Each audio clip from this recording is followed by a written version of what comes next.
दोस्तों, यह कहानी बड़ी ही शिक्षाप्रद, महत्वपूर्ण और ज्ञानवर्धक है। मेरा आपसे निवेदन है कि कहानी के अंत तक हमारे साथ बने रहें। नमस्कार दोस्तों, success stories with AI YouTube channel में आपका दिल से स्वागत है। दोस्तों, मनुष्य को जीवन में आने वाले परिवर्तनों से घबराना नहीं चाहिए, बल्कि उन्हें यह सोचकर स्वीकार करना चाहिए कि उनके जीवन में कुछ और अच्छा होने वाला है। सबसे मुश्किल जीत खुद पर जीत होती है, लेकिन किसी को भी आपको वह महसूस कराने की इजाजत ना दें जिसके आप लायक नहीं हैं। किसी गांव मंगेश नाम का व्यक्ति रहता था। मंगेश का जन्म एक गरीब परिवार में हुआ था। मंगेश के परिवार में पति और उसकी पत्नी सिर्फ 2 ही सदस्य थे। कच्चे घर में वह अपना गुजारा कर रहे थे। वह गरीब आदमी पूरे दिन मजदूरी करके अपना और अपनी पत्नी का पेट पालता था। इसी तरह दोनों का जीवन चल रहा था। समय के साथ उसकी पत्नी गर्भवती हो जाती है। यह सुनकर मंगेश बहुत बहुत खुश होता है। वह सोचने लगता है कि अब हमारे घर में भी एक नन्हा सा पुत्र खेला करेगा। हम उसे गोद में खिलाया करेंगे। पर जो उसके और उसके परिवार के जीवन में जो होने वाला था, उससे वह बेखबर था। धीरे धीरे समय गुजरता है। अब उस गरीब के घर में वह दिन भी आ जाता है जब उसकी पत्नी एक बच्चे को जन्म देने वाली थी। उसे उसका पति एक अस्पताल में भर्ती कराता है। प्रसव का समय जब निकट आता है तो इधर वह गरीब आदमी कुछ पैसों को बंदोबस्त करने चला जाता है। फिर लौटते समय अपने होने वाले बच्चे को लेकर मन में सपने संजोने लगता है। तब तक उसके पास यमराज का बुलावा आ जाता है। उसकी एक दुर्घटना में मृत्यु हो जाती है। शहर के कुछ लोग इधर उस आदमी का अंतिम संस्कार करते हैं, तो दूसरी तरफ उसकी पत्नी अस्पताल में अपने बच्चे को जन्म दे रही होती। जब उस बेचारी को यह खबर मिलती है कि उसके पति की मृत्यु हो गई है, तो उसका कलेजा फट जाता है। उस बेचारी का दुनिया में सिर्फ उसका पति ही तो था। अब वह भी उसे छोड़कर चला गया था। अब तो वह फूट फूट कर रोने लगती है कि हे भगवान, यह तूने कैसा मेरे ऊपर दुखों का पहाड़ गिरा दिया। मेरा जो सहारा था उसे ही मुझसे छीन लिया। कम से कम इस बच्चे का तो ख्याल किया होता जिसका अभी जन्म भी नहीं हुआ है। पैदा होने से पहले ही तुमने उसके सर से पिता का साया हटा दिया। अब कौन इस बच्चे का पालन पोषण करेगा? वह दुखियारी अस्पताल में ही अपने पति को याद करके बुरी तरह से रो रही थी। उसे समझ में नहीं आ रहा था कि संतान के आने की खुशी व्यतीत करूं या पति के जाने का दुख। शहर के कुछ लोगों ने उसे समझाया, बहन, जन्म मृत्यु सब विधाता के हाथ में होता है। इसमें मनुष्य का कोई जोर नहीं चलता। यह भी कहा जाता है कि परमात्मा जो करता है अच्छा ही करता है, इसलिए जो चला गया उसका शोक छोड़िए और यह जो आया है उसके बारे में सोचिए। इधर कई तरीकों से लोग उस गरीब महिला को समझाते हैं। कुछ ही देर में उसने एक सुंदर से पुत्र को जन्म दिया। बेटे को देखकर उसका कुछ दुख हल्का होता है। वह सोचती है कि अब मैं इस पुत्र को पाल पोस कर बड़ा करूंगी, यही मेरा सहारा बनेगा। अब वह अपने बच्चे को लेकर अपने घर आ जाती है। नगर के कुछ लोगों ने उस महिला की कुछ दिन तक मदद करी, लेकिन कौन हमेशा मदद करता है? जब कुछ दिन बीते तो मददगार भी पीछे हट गए। अब वह अपने बच्चे को लेकर बिल्कुल अकेली पड़ गई। वह समझ गई थी कि दूसरों की मदद से कितने दिन तक जीवन जिया जा सकता है। यदि हमें जीना है और इस बच्चे को पालना है तो खुद जिम्मेदारी उठाना होगी, खुद कोई काम करना पड़ेगा। इस प्रकार वह महिला दूसरों के घरों में अपने लिए साफ सफाई का काम तलाश लेती है। काम करके जो पैसे मिलते थे उनसे वह अपना और अपने बच्चे का पेट पालने लगी। समय के साथ धीरे धीरे उसका पुत्र बड़ा होने लगता है। जब वह बालक 4 वर्ष का हो जाता है तो उसकी माँ उसे पढ़ाने के लिए नगर के सरकारी विद्यालय में उसका दाखिला करा देती है। उसने सोचा कि मैं अपने बच्चे को पढ़ा लिखा कर इस काबिल बना दूंगी कि उसे कभी किसी के आगे हाथ ना फैलाने पड़े। अब इस प्रकार वह महिला मेहनत मजदूरी करके अपने बच्चे को पढ़ाने लगती है। बच्चा भी ठीक से समझता था कि उसके घर में केवल माँ ही है।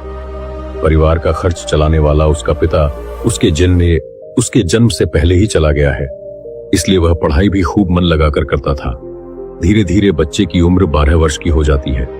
एक दिन की बात है, वह स्त्री बहुत बीमार पड़ जाती है। उसने सोचा कोई छोटी मोटी बीमारी होगी, इसीलिए कभी उस पर ध्यान नहीं दिया, लेकिन उसकी हालत दिन पर दिन खराब होती चली गई। बीमार होने की वजह से वह काम पर भी नहीं जा पाती थी। घर में इतने पैसे भी नहीं थे कि कहीं अपना ठीक से इलाज करा लेती। माँ को अत्यंत बीमार देखकर बेटे को बहुत चिंता होती है। वह बालक कहता है, माँ तुम चिंता मत करो, मैं तुम्हारे लिए अभी डॉक्टर के पास से दवाई लेकर आता हूँ, तुम उसे खा लेना, फिर तुम जल्दी ही ठीक हो जाओगी। अपने बेटे की बात सुनकर माँ की आंखें भीषण भर आती हैं। वह कहने लगी, बेटा अब तुम्हें कहीं जाने की जरूरत नहीं है, मेरा भी अब समय आ गया है। मैं तुम्हारे पिता के पास जाना चाहती हूँ, लेकिन जाने से पहले तुम मेरी एक बात हमेशा याद रखना। जब तेरा जन्म नहीं हुआ था तब तेरे पिता ने और मैंने एक सपना देखा था कि हम अपने बच्चे को पढ़ा लिखाकर इतना काबिल बना देंगे कि उसे हमारी तरह गरीबी भरी जिंदगी ना जीनी पड़े। लेकिन बेटा मैं उस सपने को पूरा नहीं कर पाई। बेटा मैं यदि चली भी जाऊं तो तुम अपने पिता के सपने को जरूर साकार करना। तुम ऐसा कोई काम मत करना जिससे तुम्हारे पिता का नाम खराब हो। तुम इस प्रकार से अपना जीवन जीना कि तुम्हारा नाम दूर दूर तक लोग जान जाएं। बेटा कभी पैसे के पीछे मत भागना। पैसे के लिए तो लोग इतने नीचे गिर जाते हैं कि अपने माता पिता की इज्जत का भी ख्याल नहीं करते। तुम हमेशा अपना नाम कमाना बेटा, हमेशा स्वाभिमानी बनकर जीना। भी किसी के आगे अपने हाथ मत फैलाना, किसी से याचना मत करना। याचना ना करना ही श्रेष्ठता का मूल है, पराधीनता ही नरक है। मनुष्य को सदा ही विद्या, धन, बल, कीर्ति और पुण्य कमाना चाहिए। लड़के ने कहा, माँ तुम घबराओ नहीं, मैं तुम्हारे लिए अभी दवाई लेकर आता हूँ। और इतना कहकर लड़का माँ से रुपए लेकर दवा लेने चला जाता है। बेटे के जाते ही इधर उस गरीब स्त्री के प्राण निकल जाते हैं। जब नगर वालों को पता चलता है तो सब लोग इकट्ठे होकर उस स्त्री का उसके बेटे के हाथों अंतिम संस्कार कराते हैं। अब तो वह बालक बिल्कुल अकेला हो गया था। किस्मत भी क्या खेल दिखाती है। जब जरूरत होती है अपनों की तब अकेलेपन की रात में जगाती है। बिना माता पिता का बेटा, उम्र भी ज्यादा नहीं थी। आखिर जाए तो कहां जाए, करें तो क्या करें। दूर के जो रिश्तेदार थे उन्होंने भी उस बालक पर ध्यान नहीं दिया। आखिर वह गरीब जो था, लेकिन वह बच्चा अकेले ही अपने जीवन की राह पर चल देता है। उसने कभी हार नहीं मानी जो पैसे मां छोड़ गई थी। कुछ दिन तक उन पैसों से अपना गुजारा चलाता रहा। कुछ दिन के बाद वह पैसे खत्म हो जाते हैं। घर में भी कुछ नहीं था। अब तो एक ही चारा था कि कुछ काम धंधा किया जाए, तभी भोजन की व्यवस्था होगी, तभी स्कूल की फीस भरी जाएगी। लड़के को अपनी माँ की बात अच्छी तरह याद थी। उसकी माँ ने कहा था कि बेटा कितना भी बुरा वक्त आ जाए पर किसी के आगे हाथ मत फैलाना, मेहनत करके ही अपना जीवन यापन करना। लड़के को अपनी माँ की यह बात अच्छी तरह याद थी, इसीलिए वह कभी किसी के आगे भीख नहीं मांगता था। विद्यालय से आने के बाद वह किसी के खेतों में काम करने चला जाता, कभी किसी की चाय की दुकान पर काम कर लेता और वहां से कुछ पैसे मिलते तो अपने विद्यालय की फीस भर देता था और अपने खाने पीने की सामग्री खरीद लाता था। इस प्रकार छोटी सी आयु में वह बच्चा पढ़ाई भी करता था और मजदूरी भी करता था। धीरे धीरे कुछ साल ऐसे ही निकल जाते हैं। बच्चा अब अपने नगर से निकलकर कस्बे में पढ़ने लगता है। तब उसकी कॉपी किताबों का, विद्यालय की फीस का खर्चा बढ़ जाता है, लेकिन उस बालक ने हिम्मत नहीं हारी। रोजाना विद्यालय जाता था। वह जो भी कमाता था उसकी सारी कमाई पढ़ने लिखने में ही लग जाती थी और जो कुछ थोड़ा बहुत बचता था उससे अपना पेट भर लेता था। अगर वह कहीं कोई स्थायी काम करता तो उसकी पढ़ाई छूट जाती थी और पढ़ाई करता तो पेट भरने के लिए भी कुछ नहीं था। इसलिए साथ ही साथ वह दोनों काम करता था। विद्यालय से आकर वह इधर काम करने चला जाता था। एक दिन की बात है, वह बच्चा विद्यालय से पढ़कर घर वापस लौटा। फिर उसके बाद काम की तलाश में चला गया, लेकिन उस दिन उसे कोई काम नहीं मिला। पूरा दिन निकल गया, हारा थका। शाम को घर आकर सो गया। आज कुछ काम नहीं मिला तो खाना कहां से खाता। जो पैसे थे उनसे वह पहले ही विद्यालय की फीस भर चुका था। उसकी स्थिति तो यह थी कि रोज कमाया, रोज खाया। जब उस दिन उसे कोई काम नहीं मिला तो बेचारे को भूखे पेट रहना पड़ा। केवल पानी पीकर सो गए। अब सुबह भूखा ही विद्यालय चला जाता है और विद्यालय की छुट्टी के बाद जब घर आता है तो फिर किसी काम की तलाश में निकल पड़ता है। सोचता है कल नहीं मिला, लेकिन आज मुझे कोई ना कोई काम जरूर मिल जाएगा। लेकिन दुर्भाग्य ने उसका पीछा नहीं छोड़ा। उस दिन भी उसे कोई काम नहीं मिला। आज उसे फिर भूखा पेट सोना पड़ा। भूख अब से ज्यादा बेचैन कर रही थी तो एक बार को उसके दिमाग में आता है कि भूखे पेट तो पड़ा भी नहीं जाता, अब तो मैं किसी से कुछ मांग कर खा लेता हूँ। पर माँ ने मरते वक्त उससे कहा था कि बेटा कभी भीख मांग कर मत खाना, हमेशा कमाकर खाना। लड़का भी बड़ा स्वाभिमानी था। किसी से मांगने की उसकी हिम्मत नहीं हुई। सोचता था चाहे कुछ भी हो जाए पर भीख मांग करके नहीं खाऊंगा। अगर मैंने भीख मांगना शुरू कर दिया तो लोग मुझे भिखारी कहने लगेंगे। भगवान ने पेट दिया है तो कहीं ना कहीं से इसके लिए भोजन भी देगा। अब लड़का उस दिन भी भूखा रहता है। सुबह जब सोकर उठता है तो भूख के मारे चक्कर आने लगते हैं। अभी उसकी उम्र ही कितनी थी, भूख की मार वह कैसे सह सकता था। कुछ बड़ा होता तो 2-4 दिन काट भी लेता। अब आज वह विद्यालय भी नहीं गया। सोचा आज मैं सुबह से ही काम पर जाता हूं, काम मिल जाएगा तो भोजन कर लूंगा, फिर अगले दिन के लिए तैयार हो जाऊंगा। अब तो काम की तलाश में वह इधर उधर भटकता है। उसकी आंखों के सामने ने अंधेरा छा रहा था, अब तो उससे चला भी नहीं जा रहा था। फिर एक पेड़ के नीचे बैठकर सोचने लगता है कि अगर इस समय मुझे भोजन नहीं मिला तो मेरे प्राण निकल जाएंगे, मुझे कुछ ना कुछ तो करना ही पड़ेगा। अब एक बार फिर से उसके मन में भीख मांगने का विचार आता है, लेकिन उसकी अंतरात्मा फिर कर देती है कि तू गरीब है, भिखारी नहीं। भीख मांगेगा तो फिर भीख मांगने की आदत पड़ जाएगी और तू भिखारी बन जाएगा। काफी देर तक लड़का इन्हीं प्रश्नों में उलझा रहता है। फिर उसके दिमाग में आया कि भीख मांगना अलग बात है और मदद मांगना अलग बात है। मैं किसी से भीख नहीं मांगूंगा, पर मदद तो मांग सकता हूं। भीख मांगना तो वह है जो मांगकर फिर लौटाया नहीं जाता, पर मदद मांगना वह है जो आप कभी भी लौटा सकते हो। लड़के ने सोचा कि मैं आज किसी से मदद मांग लेता हूं, जब मुझे काम मिल जाएगा तो मैं लौटा दूंगा। अब लड़का वहां से चलता है तो उसे नगर के बाहर एक बड़ा सा घर दिखाई देता है। लड़का उस द्वार पर जाकर द्वार को खटखटा है।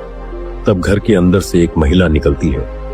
महिला ने द्वार पर देखा कि एक 10-11 वर्ष का बड़ा ही उदास सा मासूम सा लड़का खड़ा है।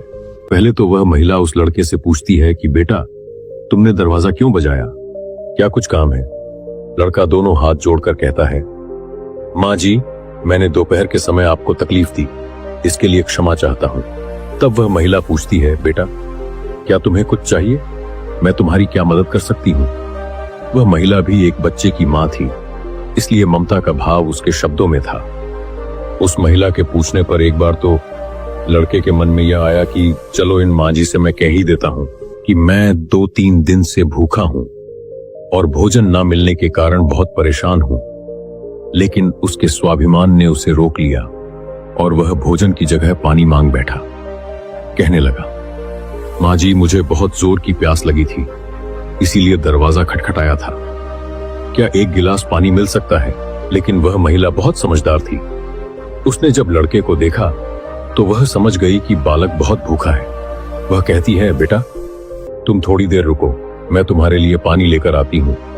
वह महिला घर के अंदर जाती है और अपनी रसोई से एक गिलास दूध और कुछ लड्डू लेकर द्वार पर आती है और दूध से भरा गिलास उस लड़के को दे देती है। लड़के ने जब गिलास पकड़ा तो उसमें दूध था। दूध को देखकर लड़का खुश हो जाता है। लड़का मन ही मन उस माँ को दुआएं देने लगता है। महिला ने उसे पहले लड्डू खाने को दिए और कहा, बेटा दूध गर्म है, तुम पहले लड्डू खा लो, जब दूध ठंडा हो जाए तब पी लेना। लड़का जब उस महिला को देखता है तो उसे ऐसा लगता है जैसे उसकी ही माँ उसे यह दूध पीने को दे रही है। मन ही मन सोचता है, कितनी अच्छी माँ है, मैंने एक गिलास पानी मांगा था और यह दूध ले आई, उसने समझ लिया कि मैं भूखा हूँ। लड़का आराम से बैठकर लड्डू खाता है और दूध पीता है। तब वह स्त्री कहती है, बेटा क्या तुम्हें और कुछ चाहिए? लड़का सोचने लगता है कि इस दूध के बदले में मैं इस माता को क्या दे सकता हूँ, मेरे पास तो कुछ भी नहीं है। दूध पीने के बाद लड़का कहता, माँ जी, मैंने आपसे पानी मांगा और आपने मुझे दूध पिलाया, इसके बदले में मैं आपको क्या दे सकता हूँ? महिला ने कहा, बेटे मैंने तुम्हें दूध इसलिए नहीं पिलाया है ताकि तुमसे बदले में कुछ ले सकूं। महिला कहने लगी, बेटा तुम्हारा चेहरा देखकर लग रहा था कि तुम बहुत भूखे हो, तो मैंने सोचा कि पानी की जगह दूध ही पिला देती हूँ, इसलिए मैं तुम्हारे लिए दूध ले आई। लड़के ने फिर कहा, नहीं माँ जी, आप इसके बदले में मुझसे जरूर कुछ मांगिए, मैं आपको अपनी हैसियत के हिसाब से कुछ जरूर दूंगा। लड़के की बात सुनकर महिला सोचती है, यह लड़का बड़ा स्वाभिमानी है। वह लड़का बार बार उससे मांगने की बात करता है तो वह महिला उसका मन रखने के लिए कह देती है कि बेटा मैंने यह दूध पिलाकर तुम पर कोई एहसान नहीं किया है, फिर भी यदि तुम मुझे कुछ देना चाहते हो तो तुम मुझे एक वचन दो कि जिस प्रकार आज मैंने तुम्हारी मदद की है, इसी प्रकार तुम भी जब कभी मदद करने लायक हो जाओ तो किसी जरूरतमंद की मदद कर देना। जिस दिन तुम किसी की मदद कर दोगे उसी दिन तुम मेरे इस एहसान से मुक्त हो जाओगे। उस महिला ने यह बात इसलिए कही थी ताकि वह लड़का अपने आप को मजबूर ना समझे और खुशी खुशी अपने घर को जा सके। वह लड़का उस बात को अपने दिमाग में बैठा लेता है। वह उस महिला के पैर छूकर काम की तलाश में आगे को चला जाता है और इस प्रकार धीरे धीरे कई दिन बीत जाते हैं। जिस विद्यालय में वह पढ़ता था उसी विद्यालय में उस स्त्री का बेटा भी पढ़ता था जिसने उसे दूध पिलाया था। एक दिन वह महिला अपने बच्चे को विद्यालय छोड़ने जाती है तो उसने देखा कि विद्यालय में वह लड़का भी पढ़ रहा था। वह स्त्री उस लड़के को पहचान लेती है। उसने विद्यालय के मास्टर जी से जाकर पूछा कि वह बालक कौन है, तो मास्टर जी ने उसे बताया कि उस बालक का नाम संकेत है और वह बिना माता पिता का बेटा है। छोटी सी आयु में ही उसके दोनों माता पिता गुजर गए थे। यह जानकर उस महिला को बड़ा दुख होता है। सोचती है जब इसके माँ बाप नहीं है तो फिर इसकी पढ़ाई का खर्च कौन उठाता है। तब विद्यालय के बड़े मास्टर बताते हैं, बहन जी संकेत बहुत ही अच्छा बच्चा है। वह अपनी पढ़ाई का खर्च खुद उठाता है और पढ़ने में भी बड़ा तेज है। वह मेहनत मजदूरी करता है और तब जाकर विद्यालय की फीस भरता है। जब कभी वह विद्यालय नहीं आता है और अपनी फीस भी समय पर नहीं दे पाता है तो हम लोग उस पर ज्यादा दबाव नहीं बनाते। जब उस स्त्री को संकेत की स्थिति का पता चलता है तो वह करुणा से भर जाती है। उसका मन करता है कि मैं उस बालक की कुछ मदद करूं जिसका कोई नहीं होता। ऐसे ही लोगों की मदद तो करनी चाहिए, तभी भगवान प्रसन्न होते हैं। जिसका कोई नहीं है वह भगवान का है और जरूरतमंद की मदद करने का अर्थ है कि आपने भगवान को प्रसन्न कर दिया। महिला ने सोचा यह लड़का मुझसे पैसे तो लेगा नहीं क्योंकि यह बड़ा स्वाभिमानी बालक है। तब उस महिला ने बड़े मास्टर जी से कहा, श्रीमान जी अगर मैं इस बालक की फीस भर दिया करूं तो आपको कोई आपत्ति तो नहीं है। मास्टर ने कहा, बहन जी आपकी सोच अच्छी है, आप उसकी फीस भरें तो मुझे तो कोई आपत्ति नहीं होगी, लेकिन संकेत इस बात के लिए तैयार नहीं होगा। तब वह महिला कहती है, मास्टर जी मैं उस बहू की मदद करना चाहती हूँ। आप किसी तरह से संकेत को समझा देना, उससे कह देना कि आपकी स्थिति को देखते हुए सरकार ने आपकी फीस माफ कर दी है, तुम्हें फीस भरने की कोई जरूरत नहीं है। मास्टर जी भी इस बात से सहमत हो जाते हैं। वह महिला संकेत की पूरे वर्ष की फीस भर के अपने घर चली जाती है। इस तरह वह हर वर्ष उसके पूरे साल की फीस जमा कर दिया करती थी ताकि संकेत सिर्फ मन लगाकर पढ़ सके। अब तो संकेत पूरा मन लगाकर पढ़ता था और अपने खाने पीने के लिए किसी दुकान पर काम कर लेता था। दोस्तों, डूबते को तिनके का सहारा ही बहुत होता है। उस महिला के थोड़े से प्रयास से संकेत की अच्छी खासी मदद हो गई।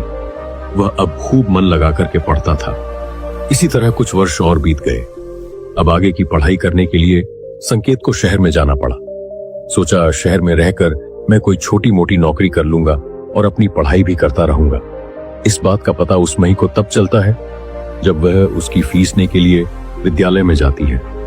वह महिला जब संकेत की फीस जमा करती है तो मास्टर जी बताते हैं, बहन जी संकेत तो आगे की पढ़ाई करने शहर चला गया है, अब आपको उसकी फीस जमा करने की कोई जरूरत नहीं है। उस महिला ने जब यह सुना तो सोचने लगी, कोई बात नहीं, भगवान ने मुझे उसकी मदद करने का इतना ही समय दिया होगा। हे भगवान, उस बालक पर दया दृष्टि बनाए रखना, वह जहां भी रहे खुश रहे। इस प्रकार वह स्त्री अपने घर लौट आई और अपने घर गृहस्थी की दुनिया में व्यस्त हो गई। दोस्तों, उधर संकेत शहर में जाकर अपनी पढ़ाई करने लगा। खर्चा चलाने के लिए उसने एक नौकरी तलाश कर ली। इस प्रकार 25 वर्ष बीत जाते हैं। ना तो संकेत कभी उस महिला से मिल पाता है और ना वह महिला कभी संकेत से मिलती है। उस महिला का बेटा भी अब बड़ा हो गया था। उसका बेटा एक व्यापारी बन गया था। वह स्त्री तो पहले से ही अपने घर से संपन्न थी, ऊपर से उसका बेटा व्यापार करके खूब धन कमाता था। उस माँ का बेटा भी बड़ा संस्कारी था। वह भी अपनी माँ को बहुत प्यार करता था।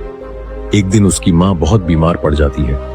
शाम को जब उसका बेटा घर आता है तो वह अपनी माँ की हालत को देखकर बेचैन हो जाता है। वह अपनी माँ को अस्पताल में भर्ती कराता है। जांच में पता चलता है कि उसकी माँ को कैंसर है। वह लड़का डॉक्टर से कहता है, डॉक्टर साहब आप मेरी माँ का अच्छे से इलाज कीजिए, पैसों की बिल्कुल चिंता मत करना। तब डॉक्टर कहते हैं, भाई तुम्हारी माँ को कैंसर की बीमारी है और कैंसर का इलाज बहुत महंगा होता है। छोटे मोटे अस्पतालों में इसका इलाज भी नहीं होता है। इसके लिए तुम्हें किसी बड़े शहर में जाकर किसी बड़े अस्पताल में इसका इलाज कराना होगा, और बड़े अस्पताल का मतलब है कि खर्चा भी बहुत अधिक होगा। बेटे ने कहा, डॉक्टर साहब मैं अपनी माँ को ठीक करने के लिए कुछ भी कुछ भी कर सकता हूँ। आप मुझे बस कोई रास्ता बताइए, मैं अपनी माँ का इलाज कहाँ करा सकता हूँ। तब डॉक्टर उसे बड़े शहर जाने की सलाह देते हैं। डॉक्टर बोले, बड़े शहर में कैंसर का हॉस्पिटल है, यदि वहां का इलाज तुमने पूरा करा लिया तो तुम्हारी माँ इस रोग से बच सकती है, नहीं तो तुम्हारी माँ के प्राण संकट में पड़ सकते हैं। यह सुनकर लड़का घबरा जाता है। वह डॉक्टर साहब से बड़े शहर वाले डॉक्टर साहब का नंबर और पता लेकर अपनी माँ को बड़े शहर ले जाता है। उसकी माँ तो उसे बहुत मना करती रही कि बेटा तुम मुझे कहाँ ले जाओगे, इतना पैसा कहाँ है, हमारे पास बड़े शहर में अच्छा इलाज कराने के लिए हमारे पास पर्याप्त पैसा नहीं है, यहीं से डॉक्टर साहब से दवा ले लेते हैं, धीरे धीरे मैं सही हो जाऊंगी, तुम परेशान मत हो। तब लड़का बोला, माँ इस दुनिया में एक तुम ही तो हो जिसके होने से मुझे कभी अकेलापन महसूस नहीं होता, कभी मुझे किसी बात की चिंता नहीं होती, इसीलिए कुछ भी हो जाए मैं तुम्हें इस बीमारी से मरने नहीं दूंगा।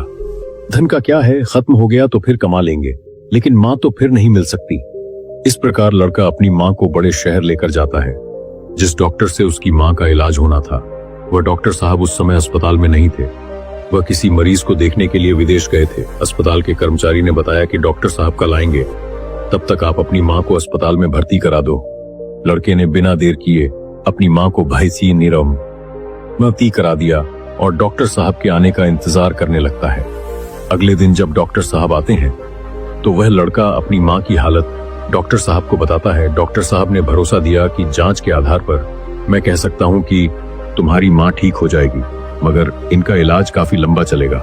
लड़के ने कहा, डॉक्टर साहब कुछ भी हो जाए, मैं अपनी माँ को ठीक कराकर ही घर ले जाना चाहता हूँ, चाहे इसके लिए मुझे अपना सब कुछ बेचना पड़े, कितने ही दिन मुझे यहाँ रुकना पड़े। इस प्रकार वहां के डॉक्टर ने उस माँ का इलाज शुरू कर दिया। अगर छोटे शहर की बात होती तो खर्चा कुछ कम हो जाता, लेकिन वहां का खर्चा तो बहुत लंबा था। फिर भी उस लड़के ने हिम्मत नहीं हारी। दोस्तों, माँ से अनमोल संसार में कुछ भी नहीं है। डॉक्टर साहब जो दवाइयां लिखते थे वह दवाइयां बहुत महंगी आती थी। लड़का अपनी माँ के लिए महंगी से महंगी दवाइयां लेकर आता था। उधर उसका का जो व्यापार था वह अपनी माँ की देखरेख के कारण उसमें भी समय नहीं दे पाया, तो वह भी ठंडा पड़ गया। कई दिन तक इलाज होता रहा। धीरे धीरे माँ की हालत में सुधार होने लगा। बेटे के पास जो जमा पूंजी थी वह खत्म होने लगी। इधर माँ को जब पता चलता है कि बेटे के पास अब पैसे नहीं रहे तो माँ कहती है, बेटा तुम इतनी महंगी दवाइयां क्यों ले रहे हो, कहां से डॉक्टर साहब की फीस भरोगे, कहां से दवाइयों का खर्च उठाओगे, तुम्हारा व्यापार भी बंद हो गया है। तब बेटा कहता है, माँ तुम चिंता मत करो, मैं तुम्हारा इलाज अपना मकान दुकान सब कुछ बेचकर कराऊंगा। माँ भी बेटे की जिद के आगे बेबस हो जाती है। वह लड़का अपनी माँ का इलाज निरंतर जारी रखता है और धीरे धीरे 1 महीना बीत जाता है। वहां पर एक बात बड़ी ही विचित्र थी। उस अस्पताल का जो सबसे बड़ा डॉक्टर था वह जब उस लड़के की माँ से मिलने आता था तो काफी देर उस माँ के पास बैठकर बातें किया करता था।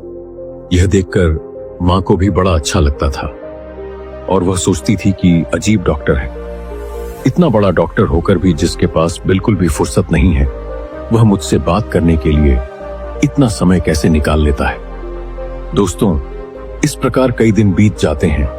एक दिन वह लड़का डॉक्टर के पास जाता है और डॉक्टर साहब से पूछता है कि डॉक्टर साहब अभी मेरी माँ का इलाज कितने दिन और चलेगा। डॉक्टर साहब उसे सारी बात बताते हैं कि भाई आप चिंता मत करो, आपकी माँ पूरी तरह से स्वस्थ हो चुकी है। मैं भी संतुष्टि के लिए एक बार जांच और करा लेता हूँ, उस जांच की रिपोर्ट आ जाने दो, फिर तुम अब अपनी माँ को घर ले जा सकते हो। अब तो उस माँ का बेटा रिपोर्ट आने का इंतजार करने लगता है। 2 दिन के बाद रिपोर्ट आ जाती है। जब रिपोर्ट आती है तो लड़का फिर डॉक्टर से मिलने जाता है और पूछता है, डॉक्टर साहब क्या मेरी माँ ठीक हो गई, कोई खतरे वाली बात तो नहीं है। तब डॉक्टर साहब कहते हैं, भाई चिंता मत करो, रिपोर्ट अच्छी आई है, तुम्हारी माँ पूरी तरह से ठीक हो गई है, अब आप इन्हें अपने घर ले जा सकते हो।